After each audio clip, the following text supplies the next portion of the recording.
Students, good morning. Today's topic is checkpoints and rollback recovery.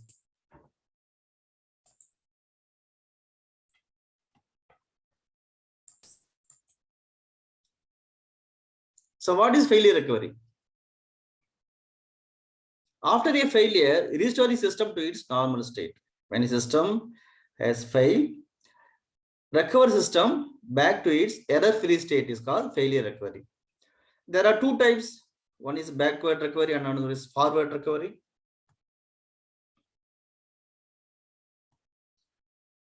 What is forward recovery? If the nature of the error and damages can be completely accessed, then remove those errors in the process state and go forward. It is called forward error recovery. Then what is backward error recovery? If the nature of the error and damages cannot be completely accessed and also it is not possible to remove those errors, then the system should restore to its previous error-free state.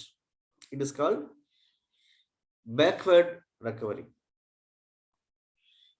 So backward recovery is divided into two types, state-based and operation-based.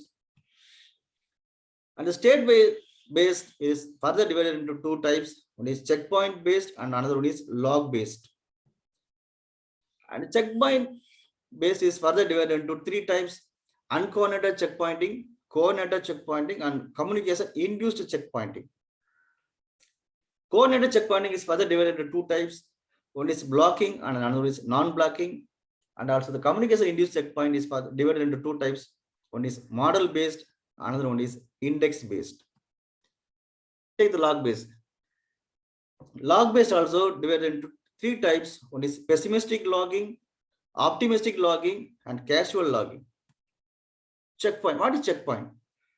The basic idea behind checkpoint recovery is the saving and restoration of the system state.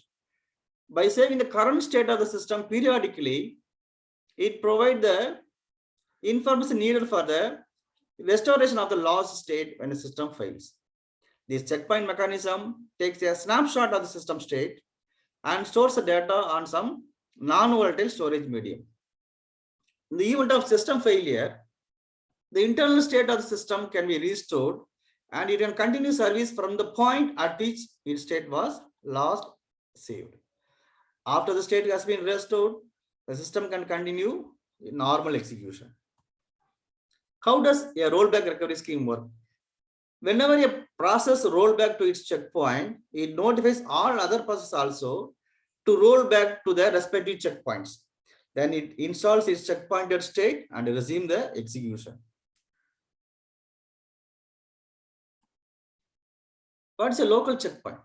All processes save their local state at certain instant of time. A local checkpoint is a snapshot of the state of the process at a given instance. And what is global checkpoint? A set or collection. A set of local checkpoints, one taken from each process, is called global checkpoint. What's a global state of a distributed system? A collection of the individual states of all participating processes and state of communication channel is called global state of the distributed system. Global state means you have to take both the state of the process and also take the state of the communication channel in between the process. So the entire system is called the global state of the distributed system. Assumption of local checkpoints. Here, assume one process, a process is running PI, and if take CIO, that means a process PI take a checkpoint before it starts execution and C suffix I to the second local checkpoint at process PI. Next one is CFI, 5, the fifth local checkpoint at process PI. The last one is CI, K, the kth local checkpoint as process PI. The I varies from 1 to N. Okay. So a process stores all local checkpoints under stable storage. Okay. And the process is able to roll back to any one of its local checkpoints when the failure occurs. Then what is consistent state and inconsistent state? That is consistent checkpoints and consistent state. Here, Take the recovery line, that is cut line. The left side to the recovery line is the past region, and right to the recovery line is the future. Okay, left side of recovery line is the inside the cut, and right side of recovery line is the outside of the cut. Okay, here there are three processes are running: P1, P2, and P3. Three processes are running in this system. Okay. Now take all the receiving events. What are the receiving events? Here P2 receives one message from P1, U2 of 1. That's a receiving event. Then the process P2 also receives one more message from the process P1, that is U2 of 3. Both are receiving event. And take the process P3. What's the receiving event here? E3 of 1.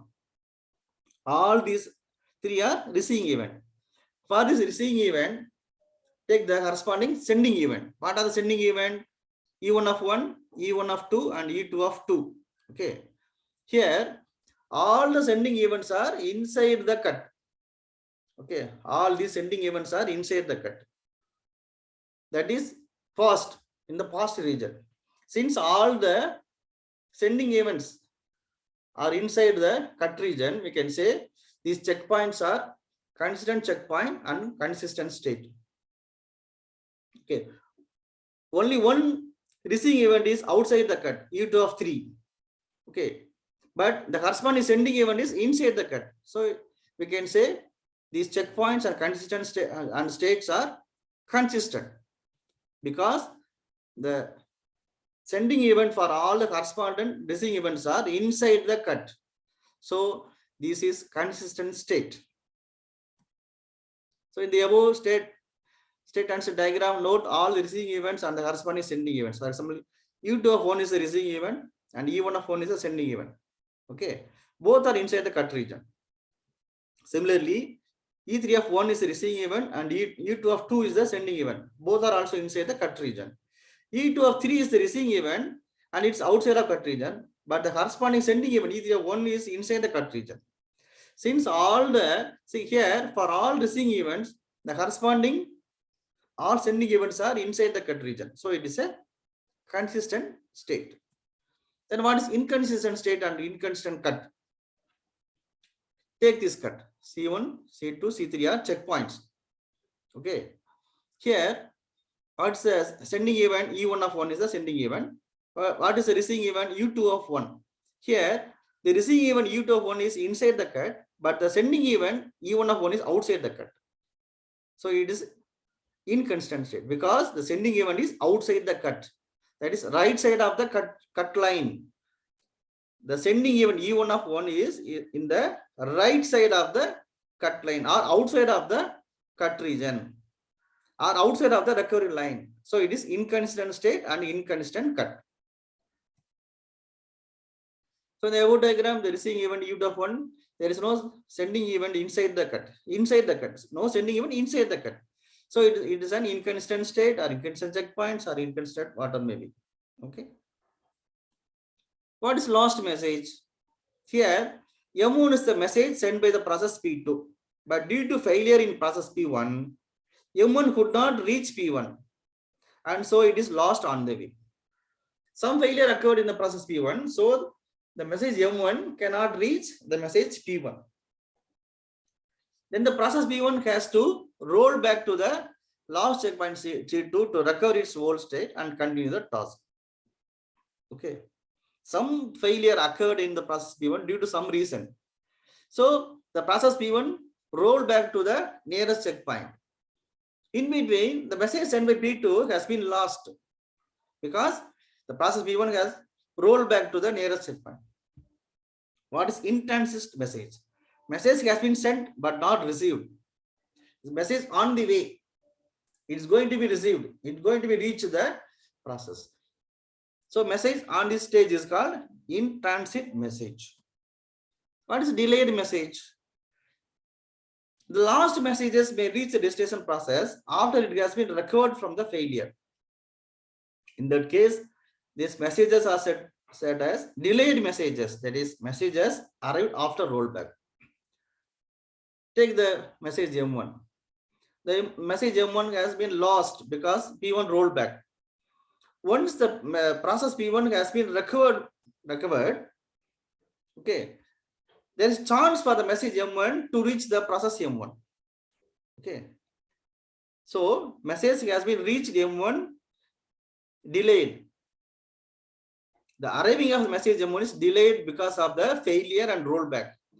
Now it reached the process P1, so it is considered as a delayed message. M5 also considered as delayed message because of rollback. Delayed messages means the messages are not arrived on the process on time, but anyhow it is reached.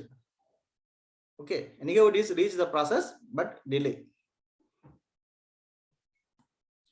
What is orphan message? A message that is received, but the sender of the message has no record or proof of it. So sender cannot be identified. Okay. See, the process M1 has received the message M1. The process P1 has received the message M1, but who is the sender of M1? Nobody knows. Who is the sender of M1? Nobody knows. Okay, nobody has proof that they have sent the message. No record, no proof. Who is the sender of the message? Nobody knows. So it is considered as orphan messages. Sender is not identified. Okay. Duplicate message. Sending message again and again will result in duplicate messages, right? Here, the message M1 has been sent, received and recorded. Okay. But due to failure, the process P1 will roll back to the checkpoint CH1. Due to some failure, due to some network problem, some problem in the network, it has been failed. So it has to roll back to the nearest checkpoint. What's the nearest checkpoint? Checkpoint 1. Okay. And it rolled back to the nearest checkpoint. Now it is recovered. Once recovered, it will again send the message M1. Okay. Before failure also it can send the message M1. After failure also again it send the message M1. Okay. So the message M1 is keep on sending and it becomes duplicated. Lot of M1 messages are there in the system.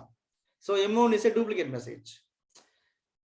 So after recovery again the message M1 has to be resent. So M1 is a duplicate message. Okay. Domino effect. What is domino effect? A cumulative effect is produced when one event initiates a series of similar events. Is called domino effect. To avoid domino effect, allowing the process to take some of their checkpoints independently. You have to see this diagram. It's a domino effect. Here, the rollback of the process P3 triggers the rollback of the process P2. And the rollback of the process P2 triggers P1 and P1 triggers P0. Okay. So the rollback of one process triggers the rollback of another process. And that will triggers its another process. So here P2 triggers P2, P2 triggers P1, P1 triggers PO. Okay. So this is a cascading rollback and domino effect, chain effect. Okay.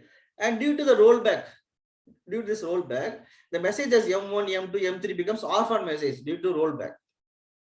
Since the processes are rolled back to the nearest checkpoint, the messages will become orphan because there is no proof of the sending message. Who sent that message? No processes know who has sent the message. All his messages will become orphan messages. So this effect is called domino effect. Live lock.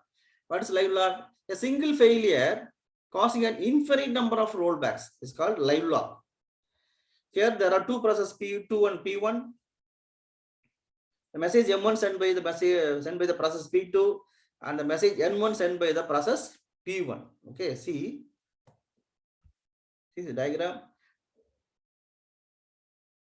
The message M1 is sent by the process P1. Now N1 is received as a delayed message, but there is no record of who sent it. So P2 has to roll back again. Similarly, P1 receives M2, but since P2 has been rolled back, P1 also has to be rolled back because of no record of the sender of M2. The above sequence will repeat indefinitely. This situation is called live lock. because of rollback, the sender of the message is not known. So both process will roll back again and again. So this is the lilac situation. Checkpoint recovery tools. And these are the recovery tools available in the software market. We can use these recovery tools in our projects. Okay. libckpt, libft, pmckpt, forge, catch. These are the recovery rollback recovery tools available in software market. Thank you. Please subscribe this channel.